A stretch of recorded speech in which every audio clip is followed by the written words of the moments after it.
Good. So this is the... Okay, fantastic. All right, so we'll talk about the not this RV, the RV failure in LVAD patients, and I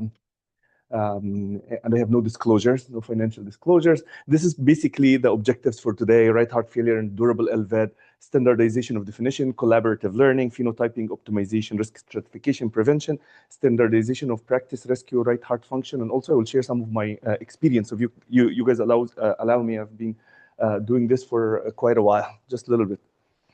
So I can't help myself for going through the history of the RV and Badr Amr, my friend. So basically, the RV is the globular shaped chamber, not like the LV. The LV is spherical, easy to image, easy to look at, but the RV is little globular inlet, body, and outlet, as you see. So the history of the RV part for the blood going from the RV to the LV, I know you know all that, but I just like to mention it. So Galen in the 1st century thought that the blood goes from the RV to the LV through fenestration in the interventricular septum. And this notion had stayed for like tremendous amount of years till the 12th century when Ibn Nafis came in and he drew this and he said, no, the blood actually goes from the RV to the PA and goes through a structure. He didn't name the structure, to the pulmonary vein and then the left ventricle. So he discovered the pulmonary circulation. And he documented this in the Qanun fi Tib, they call it in the Western world, the canon of medicine, and by Ibn Sina, who is Avicenna, as they call him.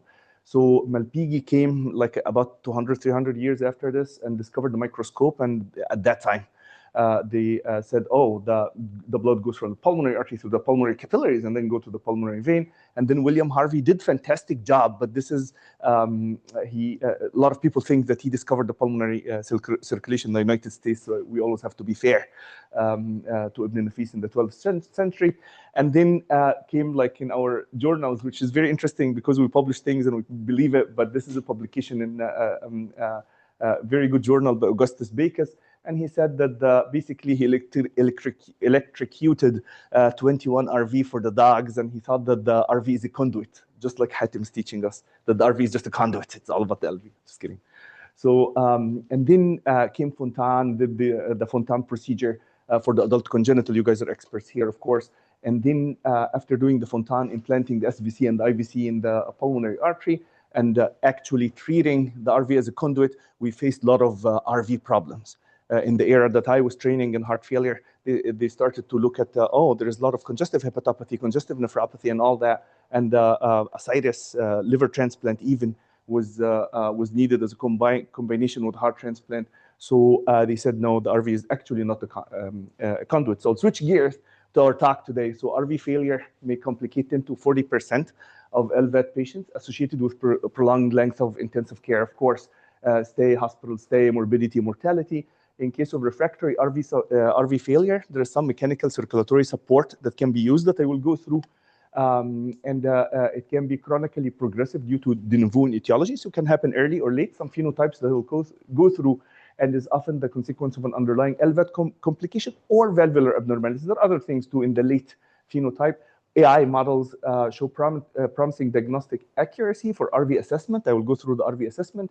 But high heterogeneity and moderate evidence certainty necessitate cautious interpretation and further research.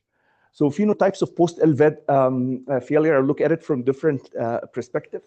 So one of them is the early and late phenotype. So early RV failure, the enemy of the surgeon, perioperatively in the OR, like happening actually in the OR, and the enemy of the ICU, where they're trying to deal with a failing RV. So it can happen because of progression of a poor baseline RV function, LVAD effect on the RV, which you will go through. Basically, the cardiologist, Amr, said, oh, this RV is great, Hatim, go ahead, implant the LVAD and all this, and it didn't happen, which is like all of us do that, as I will show by data. Progression of a poor baseline RV function, LVAD effect on the RV I mentioned. Arrhythmias, incessant VT also will make the patient will not die, but will just like make the RV fail. Intraoperative or postoperative bleeding, massive transfusion affects the RV big time, because you can go with an okay borderline baseline RV, you lose a lot of blood and keep like transfusing, and then the RV blows, and it's very non-forgiving chamber, as we will learn. And because of massive transfusion, the RV doesn't support the LV and doesn't fill the LVAD. Acute RCA ischemia, which can happen from like air emboli or something else, overflowing the LVAD, deviating the interventricular septum. And this is very important, as we will see with diagrams, and acute pump or graft complications that can happen intraoperatively. I've seen it before. So the pump actually thrombosed on site in the OR, or there is another complications that happen shortly post-operative, and then RV wall rupture. I've seen one case that I will share with you that the patient was post-operative day one actually. And the surgeon, when he was opening the heart, it was second sternotomy, so he poked in the RV, so stitched it and everything was okay.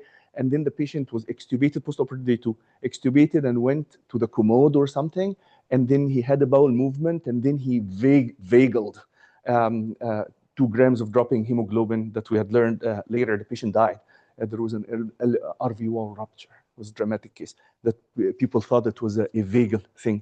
So think very deeply when the patients post-operatively in the LVAD early in the ICU and just not taking things lightly, like vasovagal or something like this. So preload determinants, I'll switch gears. Determinants of RV hemodynamics. So determinants of RV hemodynamics is just like the LV, but a little bit different in the pathophysiology itself. We will describe it by the pressure volume loops that we all love. So preload is RA pressure or CVP. Contractility is the elastance or contractility. Afterload and the RV is a little bit different than the LV, because in the LV we always say the afterload is SVR, but actually in the RV it's not only the PVR, it's the PVR plus something else that we ignore in the LV, which is the tension, the impedance in the RV, the law of Laplace. And then we know that the RV is preload and afterload sensitive more than the LV. We will describe this with some graphs from the Journal of Anesthesia. So the law of Laplace, we know that the wall tension or the impedance equal the transmural pressure times the radius. We ignore the wall thickness. So basically when the RV EDP, the right ventricular end diastolic pressure, and the radius, the RV is blown, then the afterload or the tension will be high. And RV is more afterload sensitive. So plus the PVR, this plus the PVR will make the afterload for the RV. So do not ignore the size of the RV and also the RV EDP or the right ventricular end diastolic pressure. So this is from the Journal of Anesthesia. Thank you, anesthesiologists, for going through this. And it's showing how the RV is very preload and afterload sensitive way more than the right ventricle. So the left ventricle, I mean. So basically, when the left ventricle is seeing a lot of pressure in front of it, tension, impedance, PVR, it fails very quickly, where the LV can tolerate this a little bit. From the afterload standpoint, preload is the same thing. The stroke work will continue with the Frank-Starling law or whatnot, and will compensate. The LV will compensate with higher preload, but the RV will really decline in its function. So we have to be very cognizant of the RV preload and the RV afterload as determinant of the RV hemodynamics. So here comes the relationship between the LVAD and the RV. Thank you, Hatem, actually, for giving me more insight when we met last time about this, because we talked about it in depth. So when we put an LVAD, what happens to the RV, what happens to the LV? So basically, this is heart failure, high LVEDP, high left atrial pressure, high pulmonary venous pressure, pulmonary arterial pressure, and then high RVEDP, which translates into high RA pressure, and then high CVP, and then liver congestion, and the rest of the RV failure sequelae. So what happens when we put an LVAD? When we put an LVAD, we are doing 4 things or even more.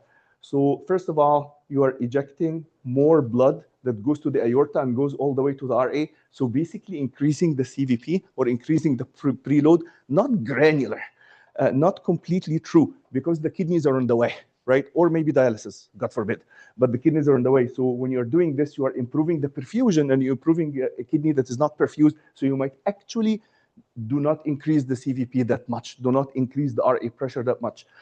A lot of people in the heart failure community will say, oh, when you increase the flow, you are overwhelming the RA or overwhelming the RV, increasing the RA pressure. However, it's debatable because it's not a closed system. If it's a closed system and the patient's not making urine whatsoever, yes, you're doing this.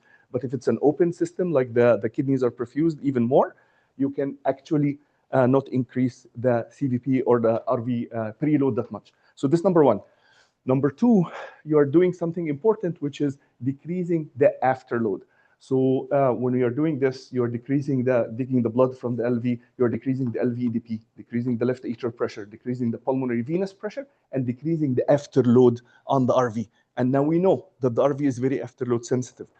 But this is only true if you are keeping the septum midline. And by midline is basically moving with the right ventricle. So we will see another picture, 70%, about 70% of the RV power comes from the septum, the beefy part, the longitudinal strain.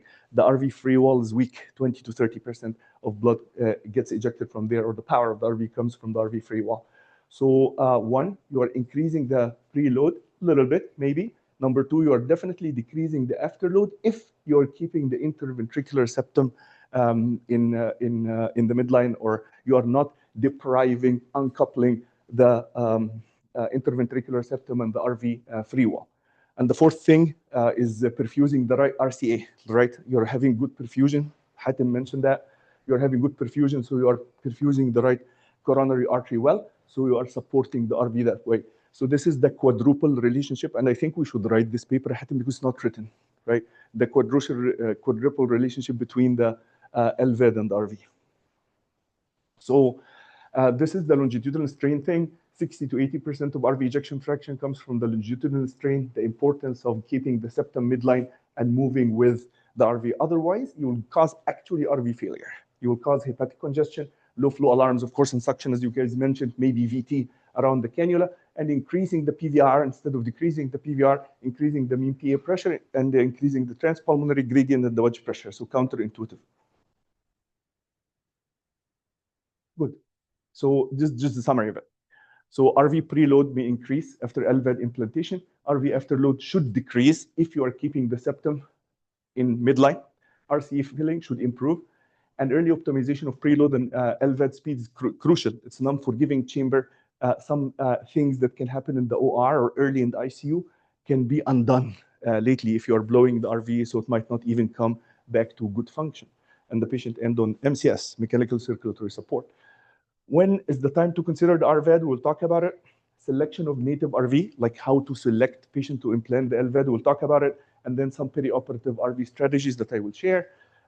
However, I just want to emphasize on the long-term management and optimizing the GDMT to keeping the MAP at goal between 65, 75, but definitely not more than 80. However, early post-operatively in the first day, in the first 24 hours, and this is my experience or my school, I would like to keep it a little bit higher. There's no studies here. I would like to keep it a little bit higher to perfuse, make sure that the right coronary artery that fills in systole, right, is very well perfused, and the RV is very well perfused, and the RCA pressure is very good. And then we decrease it because the LVAD doesn't like a lot of afterload, hence the 65, 75. The LVAD itself doesn't like a lot of afterload.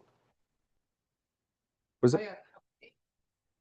In the first 24 hours, depending on the patient, right? Like I do it case by case, but about, like I go 80, 85. Maybe I make the surgeon sometimes nervous with that. I mean, here he's running it. Here he's running it, but yeah. Given that I'm not compromising the flow, I keep 80, 85. In my previous institution, I actually did that as a protocol. Yeah. And we had, thank God, like one RV failure in 20 in a sequence of 20, and we took high-risk RVs. So. Good. So the Impella, I know Impella is not, and it's not easy, but just to know it, the temporary LVADs, basically microaxial transvalvular pump, is exactly the same physiology, or almost the same physiology as the LVAD. Impella 5.5 is the newer one. We treat it the same way. Good. So medical management, of course, very important to medically manage the RV and have some RV strategies early on the disease process. We are all talking about the phenotype of early RV failure.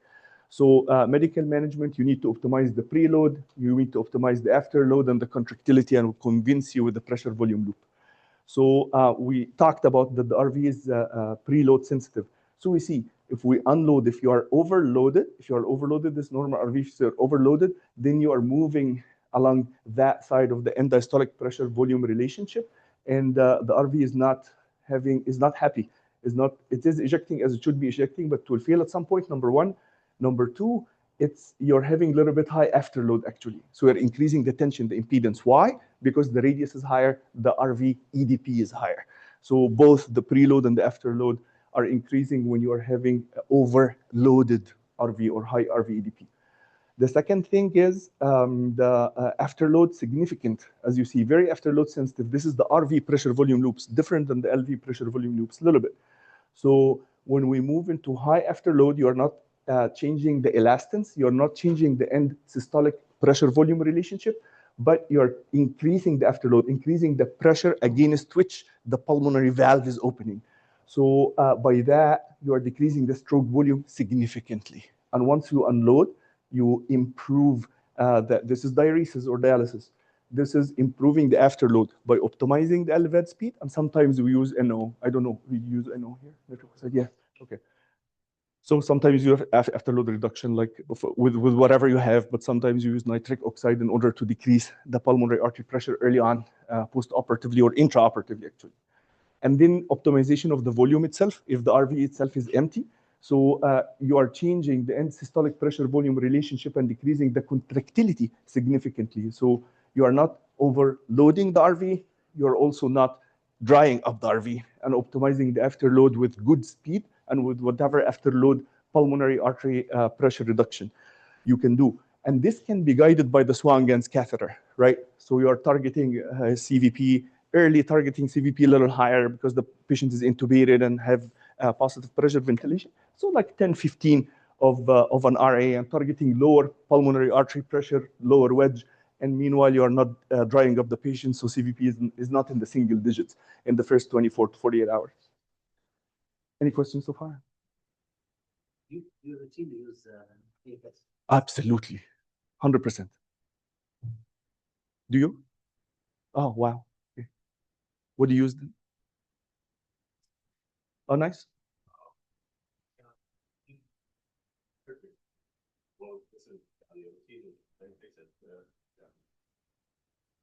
Yeah, no, it's like an echo, of course. Yeah, we use echo TE, but still.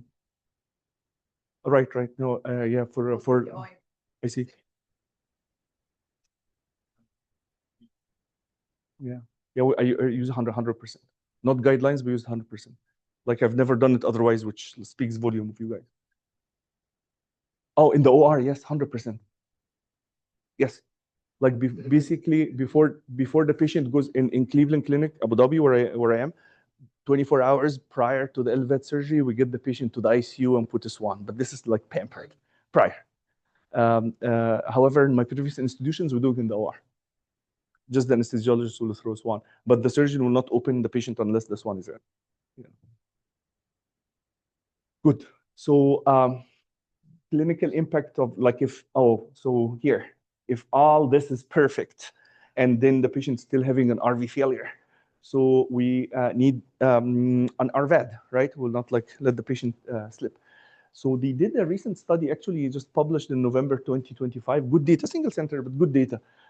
Clinical impact of an upfront LVAD strategy in HeartMate 3 LVAD recipients with severe early RV failure requiring temporary MCS. In the debates, I'm only on the side of late LVAD, not early LVAD. I trust myself, I trust the medical management, unless the RV stands still and the LVAD is not flowing. As long as the LVAD is flowing and the RV has some life in it, not like S prime or whatever, we'll talk about all these things, TAPC and all that. I like don't look at the specification, especially early post-operatively. However, the data is speaking against that. The data is saying that like if you put the LVAD early, things will go better. We'll see. Maybe multi-center study will change this, but for now, good data and good publications upfront LVAD. So they did basically for 102 patients, and they decreased to 64 patients, and then they did an upfront LVAD 36 and 28, and the patient who had an upfront LVAD did way better. So that's that in terms of cumulative survival. Good. So temporary LVADs, right? The types. Temporary LVADs, we have the surgical one. This is the LVAD that the surgeons, Hatem Hosni and the surgeons will put. They will, like it's the opening chest kind of thing, and they're cannulating maybe the RA, he knows better than me, or the SVC, and then they're cannulating also the PA, bypassing the RV that way by pump and oxygenator, oxy-RVAD, whatever pump you use, Centrimag or whatnot. The other ways, which is the percutaneous one, microaxial transvalvular percutaneous RV support. It used to be called Protec Duo. It's the same cannula, Protec Duo. and now it's called the Spectrum Medical. It's the same concept, basically fenestrated catheter that will take the blood from the RA plus minus the RV in the new cannula, and then it takes it to a pump plus minus oxygenator, and then it sends it back through another cannula that's inside, another tube that's inside, doesn't have fenestrations, and push it past the pulmonic valve. And so in that way, we are not opening the chest, and we can decannulate it easily without opening the chest. So this is the percutaneous RVAD support. The Impella RP Flex is very easy to put, even I can put it. So no oxygenator, and it flows 4 liters, and very easy to put and just past the pulmonic valve. Not that reliable, but good for a couple of days. VA ECMO is the other thing. You can use VVA configuration or VA ECMO configuration. And once you initiate the VA ECMO, you're having tremendous improvement in, or at least keeping the patient alive until you solve the LV problem, but you're increasing a lot of the afterload. So it's not the preferable method pathophysiologically to support the patient, but if this is the only thing you have. This is the HQ curve for the LVAD. So basically the pressure at the head of the cannula versus the device flow, which is the Q. So you want the patient always, this is the zero flow when there is very high pressure at the head of the cannula versus like the high flow and the cannula, I mean, the pump is not happy. There is the place of best performance somewhere here where you want the patient to flow. So this is the HQ curve of any LVAD. And this is the pressure volume loop when you're putting an RVAD. So this is the normal RV, and then you're having the acute RV failure patient. Acute RV failure, very small stroke volume, high RV EDP. Once you put the LVAD in, this is the one with the tricuspid valve. So there is some venting of the RV. So the pressure is still a little bit high because the blood's coming backwards in the RA, but coming backwards to the RV. And this one is just like you unloaded the RV completely with a percutaneous RVAD per the pressure volume.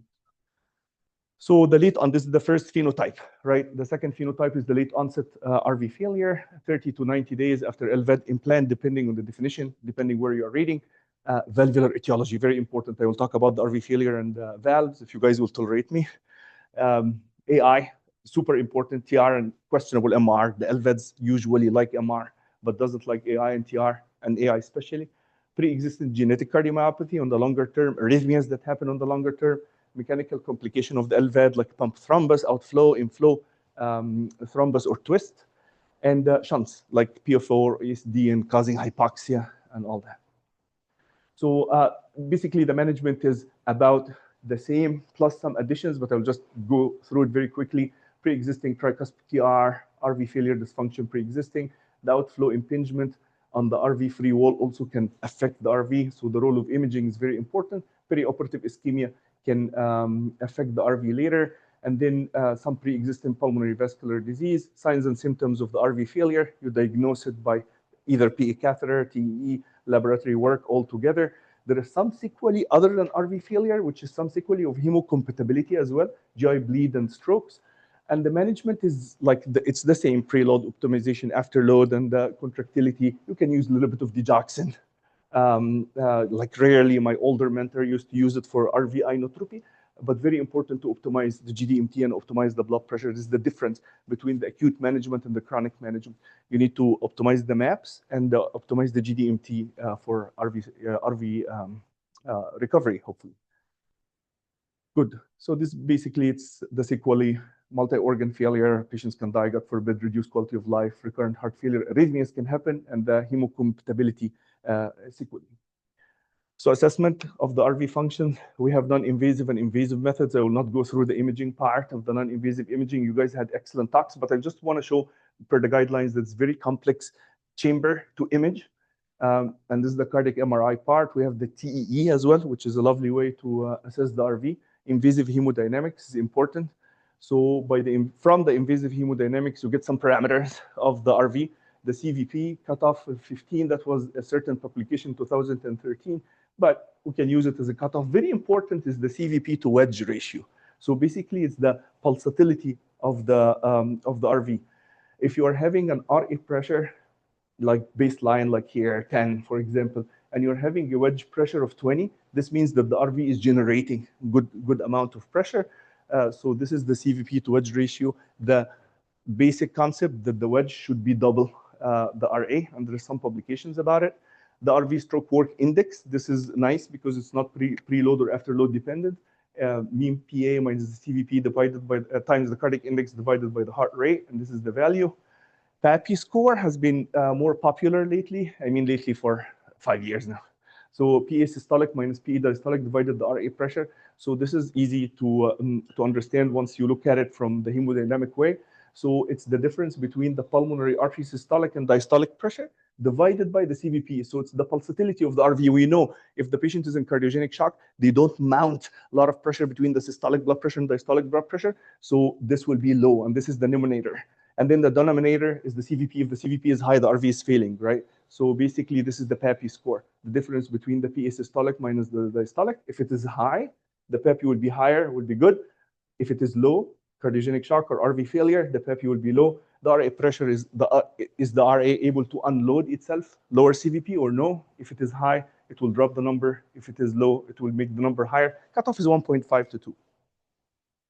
PVR is another thing, another concept, or another perspective of the RV afterload, and we know how to calculate it from the Ohm's law. Tricuspid regurgitation, the ventricularization of RA waveform. We don't like TR. However, fixing the TR surgically did not improve the outcomes, as I will show in the studies. Kussmaul sign, which is the kissing lips sign, so taking deep breath and the JVD goes up, also has a predictive post-operative LVAD RV failure.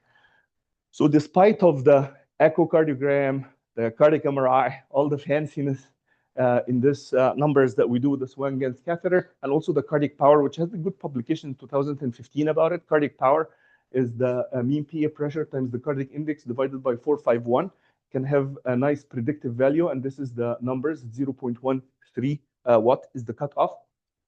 We still, in 2015, till 2015, even later, Michigan, Penn, Utah, Chromos, Pitts, and all the good centers or like big centers for LVAD did not have good predicting of RV failure post LVAD. So they still thought that the patient will do well and they didn't do well, or the opposite.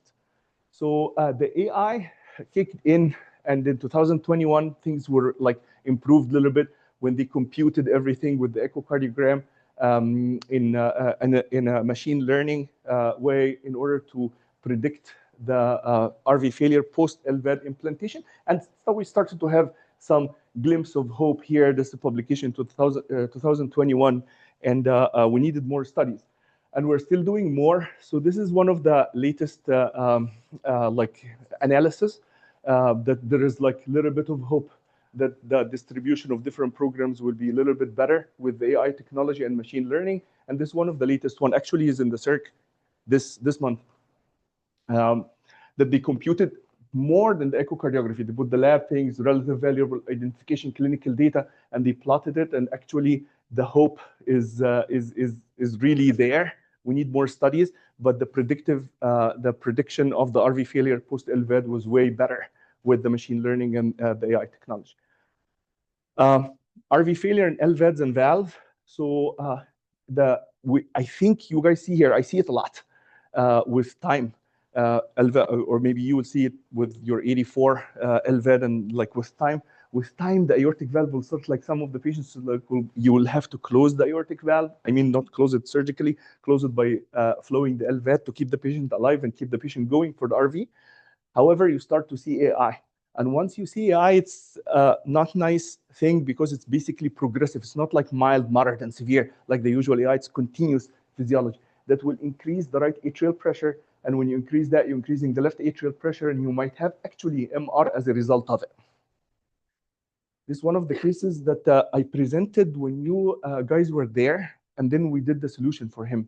So he's a real patient that we had. He had continuous AI. I had to drop his LVAD to 5,000, even 4,900. He's Egyptian. 4,900. And as you see, we are not able to unload his LV. He has an LVAD. We're not able to unload the LV. I can show you all the RV pictures, but his RV was struggling, and he started to have also MR, right? So high LVADP, he's feeling not well. Last time he came, he was actually intubated, multiple admissions with RV failure. So he is not a candidate for transplant. What are we going to do? So what are the options? Was it? What is it? By like opening him and doing a replacement? Yes, of course, but Hatem will yell at me a little bit. He was like, you want me to open this person and then opening him again for transplant? But you're right. It's an option for sure. Or TAVI. There is not much of publications, but we did the TAVI actually. Started to unload the LV. There is, I will show you in the color, started to unload the LV. The RV was much happier with the TAVI. And you see the MR is almost gone. You know, we did it, they did it with a Revolutor, like they did with something, I'm not the valve expert, but basically the outcome was the patient felt so much better after this. Hemodynamics were great. The RV was happier. And even here, I just want to show you more of how the RV will respond to decreasing afterload and the LV for with unloading the LV. So changed the whole picture, and we were able to ramp him up. So we're able to perfuse the patient better without compromising his septum, right? So here with the echocardiogram, we look at different pictures, of course, but you want the septum to move with the RV. You want to unload the LV as much as you can while you are decreasing the wedge pressure, and have some hemodynamic examples as well. So as in the apical 14. Good. So tricuspid regurgitation, another valvular abnormalities that will affect the RV.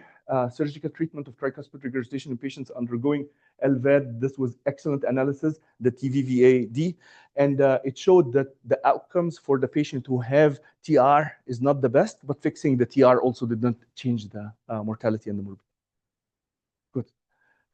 New LVAD coming to the market. So unfortunately, we have the HeartMate 3 monopoly. مسيطرين على كل حاجة, right? Monopoly. And I have good relationships with them, industry, with Clarity and all that, but we like the competition in industry. So they don't have, they are not the only company that they are doing this. So we are looking forward for the BryoVAD. They're doing now the Innovate trial. It's a Chinese LVAD. They passed the safety trial in China. And then now they're doing it in 50 centers. They already did 20 centers in the United States in the safety trial, but they're doing 50 centers in the second phase. And if they hit the mark by 2027, this will be in the market, hopefully, as per my conversations with the high-ups in the company. It's smaller LVAD, lighter, and smaller driveline. So this means lesser driveline infection, inshallah. We're looking forward to it, inshallah.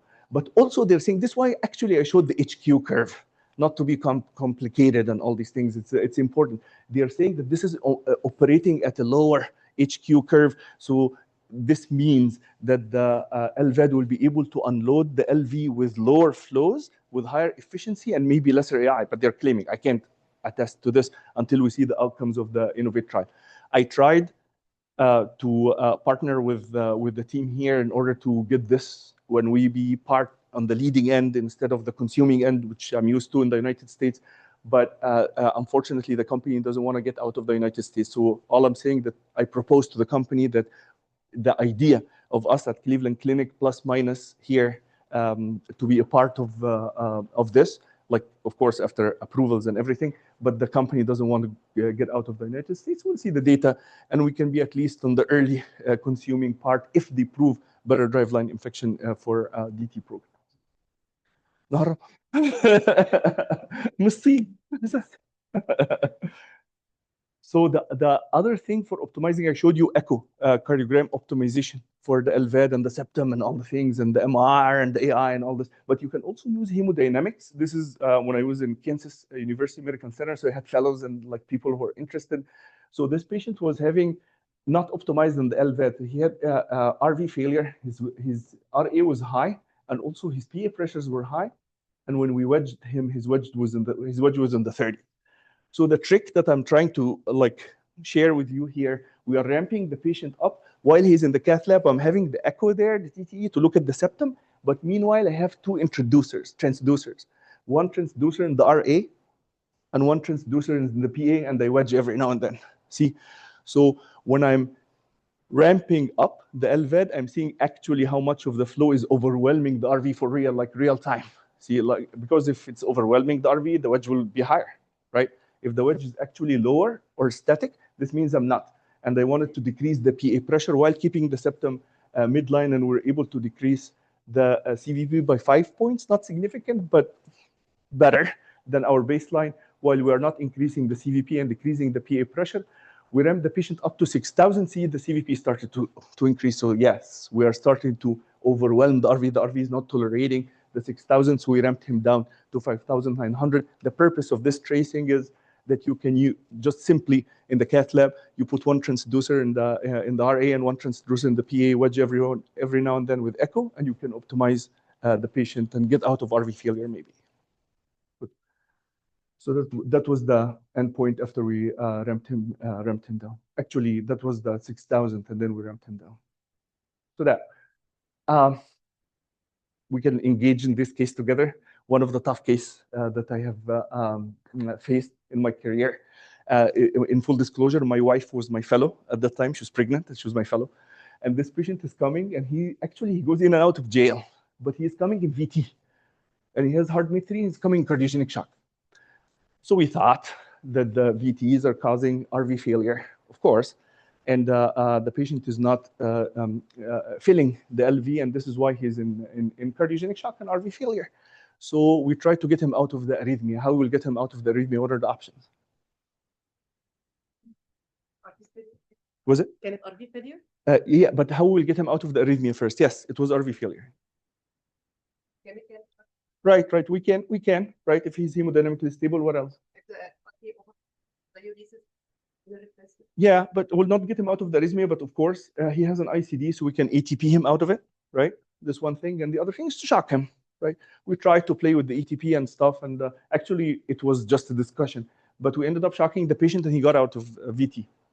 And then he stayed still in RV failure.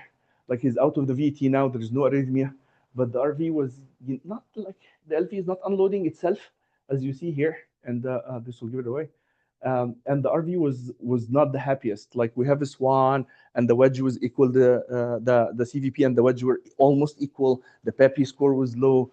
The PA pressures were high. We are not able to unload the left ventricle, and the patient continued to have rising lactate, with like RV looking like this. We can't image it that well, but it's looking like that, and we cannot unload the LV. So what's happening?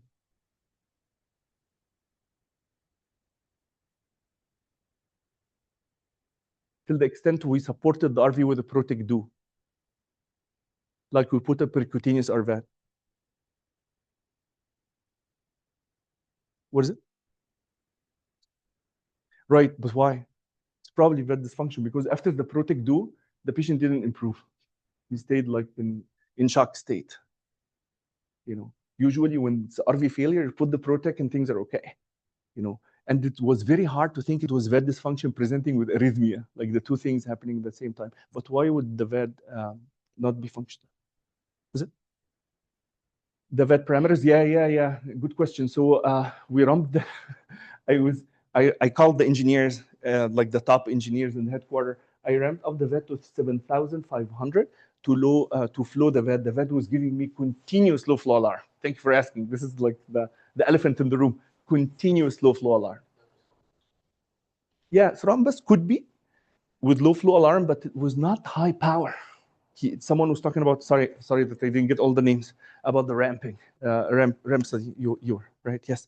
And actually that the HVAD publication was out of Northwestern, was out of our center, the ramp study HVAD. The patient was actually low flowing with no power spike. So his ramp was okay. And usually with pump, that when the LVAD is chewing on the pump, the power spikes happen, right? The power will spike.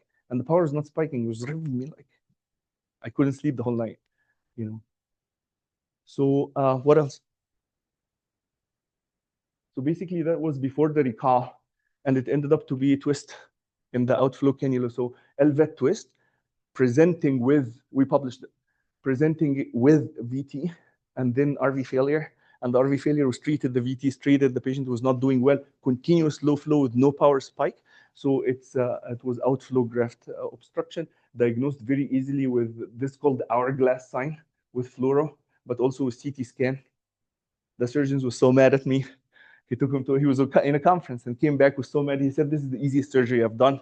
They just like untwisted the chest." The other solution that some program had done is like 3 cases that are published that they stented it, right, without opening the chest or anything. But the patient was sick, and then he was flu. And at that time, no. There were 2 options. We went CT. Okay, went CT scan. This is not the case, right? This is someone else who actually had a TAVR and all these things. But the angiography part, I'm showing it because the alternative that you can go with an LV catheter, pigtail catheter, and measure the gradient, like put it in and measure the gradient and see if any gradient change as well with the fluid. Oh, because there is no thrombus. It's just like there is a twist in the outflow, and the VAD is not flowing. The VAD is a dumb machine, just like continuous flow. Whenever there is blood in the LV, it will continually flow. But is the flow going actually through? It is not. So yeah, the power is related to if there is a resistance within the pump, resistance in the pump itself. If it's chewing on the pump, the pump is chewing on the thrombus, then the power will spike. At some point, if you send log files, the magnifying glass, you will have to see a power spike. Like I've seen tons of pump thrombus because I was working in the HVAD era where we saw like tons of pump thrombus, but always power spike.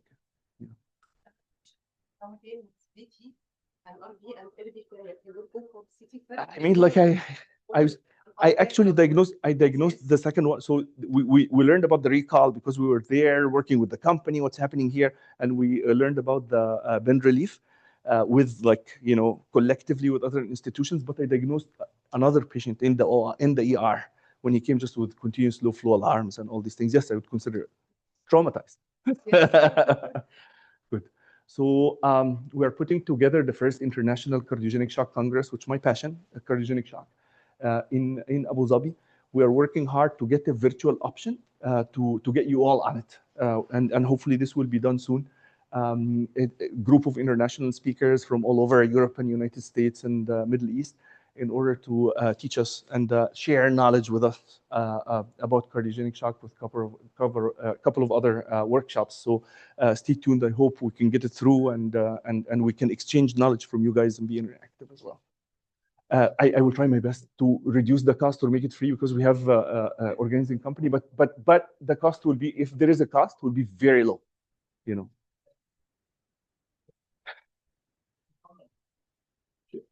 Probably niggas that are cooking and predicting heart failure after LVAD.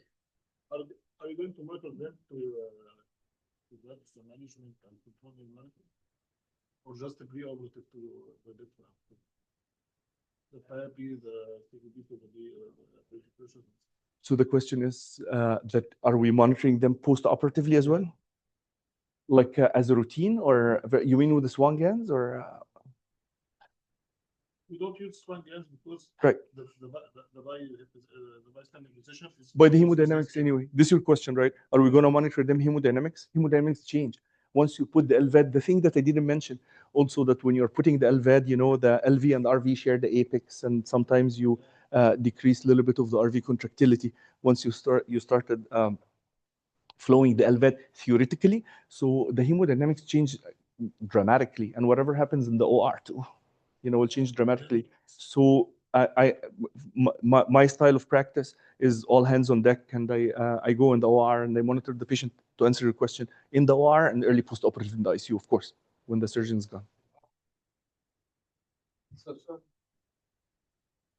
you are using the constant gear equilibrium. Yes, yes. By the way, it's on the right side, it's a TR, and sometimes we measure the RP stop pressure. So we can post that, can use the difference between RPS sometimes, and can estimate if there is 100%. 100%. And actually, one of the topics on the agenda, please take a look, was a debate between the ecodynamics and the hemodynamics between two people, one from Europe and one of the in the United States, and they will debate about it. But again, like I would be very antsy to just rely on echocardiogram, because echocardiogram can show me things that are not real, are not hemodynamically significant. You know, the Doppler never lies, right? So it will not like underestimate things, but it will not overestimate things, but might underestimate if you're catching it somewhere and all that. I'm a big fan of the TE. I do the TEs myself in the OR and outside, and it's an amazing tool to assess the right ventricle. But the imaging is not everything in RV, especially if you're taking already a high risk RV that is not looking the best, but the hemodynamics were good. And this answering your question, if I'm taking high risk RV, already the CVP is borderline, and the PAPI is okay, but the S prime. This is what I want to mention in the and also in the imaging slide. The imaging tools that we use to assess the RV, the S prime, TAPC, and the FAC fraction shortening, and then the visual and the visual thing of the RV. But again, it might look bad, but it actually hemodynamically behaving okay, and we're in the committee debating, and we decide to move on with the RV, so I have to monitor.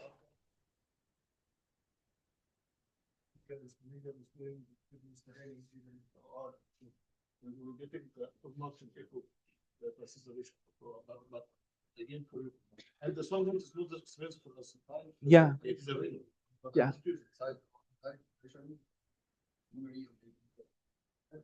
Which is again amazing tools and debatable, but I would definitely take the stance on the side of invasive. You always ask me this.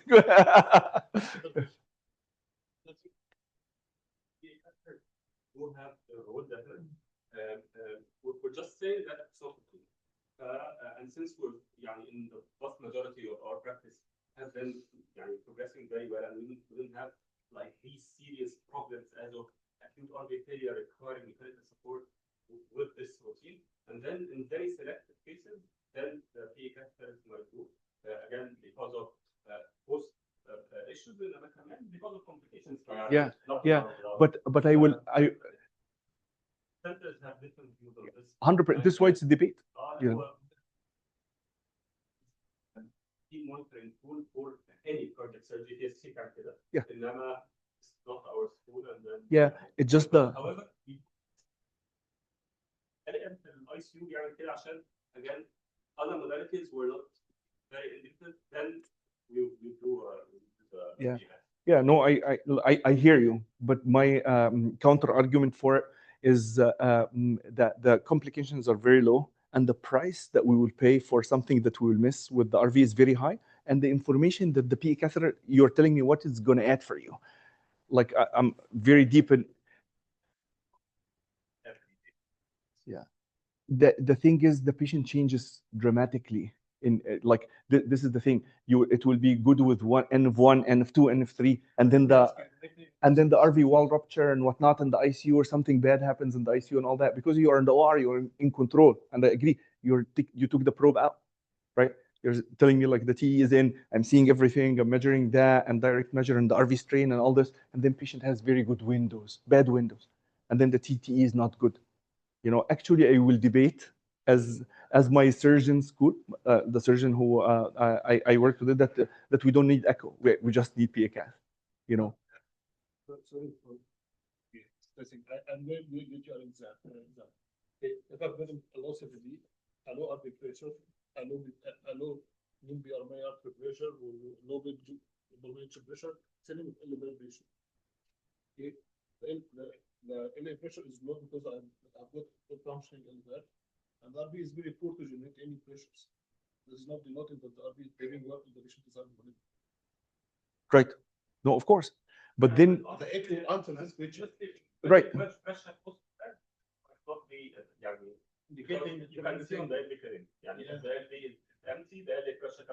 100%. But you can see initially, and then you can't see, and then the clinical picture is changing. Like you work in the ICU, you know. Yeah, which is fine, but then you will not be able to extubate the patient and all these things. You know what I mean? Like it comes with things.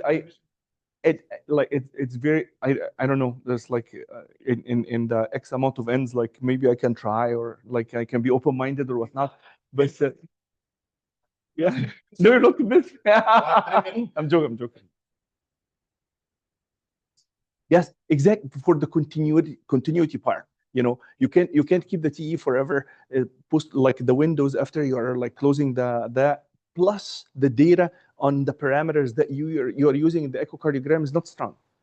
Like the predictive value for the S prime and the predictive value for the FAC shortening, the strain, the visual, all these things are not strong, is not reflective. We can have all these measures suboptimal, but we actually have optimal PA catheter measurements, and we have data and many publications for it, you know, and older, you know. Just mentioned that side as one of your tools. Yes.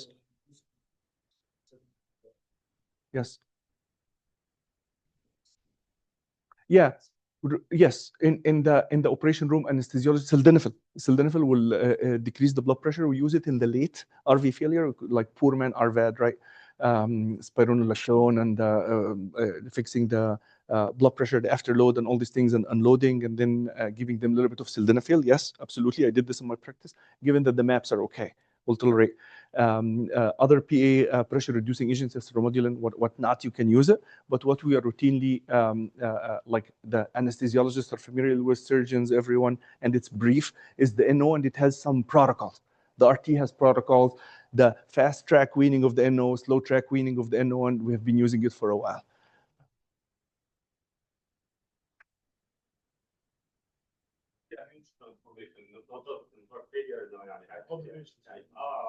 Yeah. And this would be a big transformation if it is available. And this is the other thing, and I don't mean to go back to that, but weaning the NO and monitoring the PA pressures when you're weaning the NO. There's sometimes rebound PA. Yeah, ما تضحكش يا عم. You're not allowed. Between me and him. No, I'm joking. We're actually, it's healthy. These guys know me. Like the debates are very healthy, and I love to. But when I'm saying like open-minded, don't get me wrong. I'm saying like I can be open-minded for it, but I will not be able to trust the data. Why is this what I wanted to say? We use pulmonary artery catheter, but more in AMI, cardiac shock, cardiac shock. It's another topic. Lot of time cardiac surgery, not a usual practice. Yeah, and اكتر حته فيها الرباط بتاعت الديزيز في ماتوستوزيس في بالمونري hypertension. This patient has got dynamic CPR, dynamic BVR. Yeah. I want to watch it closely, so I may go for the VHS instead of the failure of myocardial replacement. Yeah. Rather than an LVAD. Yeah, but also remember, you're like doing like one VAD, and you're focusing on the VAD and all these things, and then doing another and whatnot. Sometimes you do 5, 6, you know, and you need to know the numbers and all of them and all these things, and keeping track of who's having the TEE, who is having the TTE without reliable data and reliable hemodynamics. I wouldn't. The patients change dramatically in the LVAD world. They can bleed, right? And then with bleed, you have massive blood transfusion. I can go on and on with all the scenarios that I've seen that the actually PA catheter saved the patient. But give me the information that I was able to treat the patient, diagnose what's going on, and avoid RVAD. Yeah, no, 100%. But if we are making a decision and we have data that the upfront RVAD is better than, like, I think it will be very hard to pull the trigger unless you're seeing the LV is not filling and the RV is stunned and whatnot. They have got a patient with degenerated mitral valve and having screening that this mitral regurg is not significant as the wedge pressure is 16. And it is severe. ما تدخليش في السياسة. لا, I'm joking. I love it, actually. I love debating with him. Yeah. This is by the way. He's measuring wedge pressure of 16, and he's saying the patient is not failing. But I'm seeing pre-mitral indication. She is failing, but you can take this figure as an indicator. What do you see? Take the wedge, just the wedge as an indicator. Sorry, I didn't follow 100%. Take the wedge? The wedge is 16. Yeah. What's the peak V wave? So because there is a wedge and wedge, right? There is, like, we measure the wedge as the mean A wave, but and this is the thing, I do PA catheters myself, and like I spend time in the cath lab and connect with the hemodynamics and all that.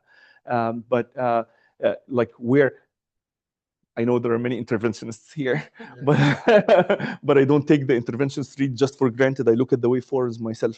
I prefer to do the catheter myself. Level the transducer, look at everything. There is an A wave of mean A wave of 16, and the peak V wave is 23. And you remember I showed you the pressure volume loops inside the LA, the Nishimura work and all these things. Thank you, Habibi. So that's that. This is the debate part. You put everything together, and remember, it's pressure. Like we had this patient, you guys saw. I will talk to you about her.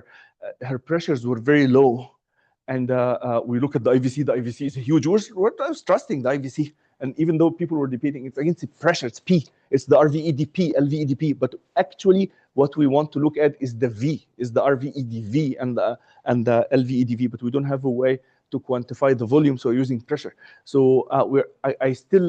Like, yes, it gives me data, but I take it with a grain of salt and I put it with everything else. So yes, severe MR with a wedge of 16, I will ask you definitely what's the peak V waveform. If the peak V waveform is 22 or 20, definitely they have high V waveform. So if high V wave, you know. What's the mechanism of the V wave? How many days you keep the song answer? Oh, protocols. Where when I put the protocol in Tacoma, day 3.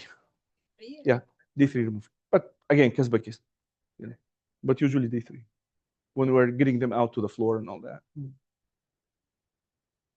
Thank you.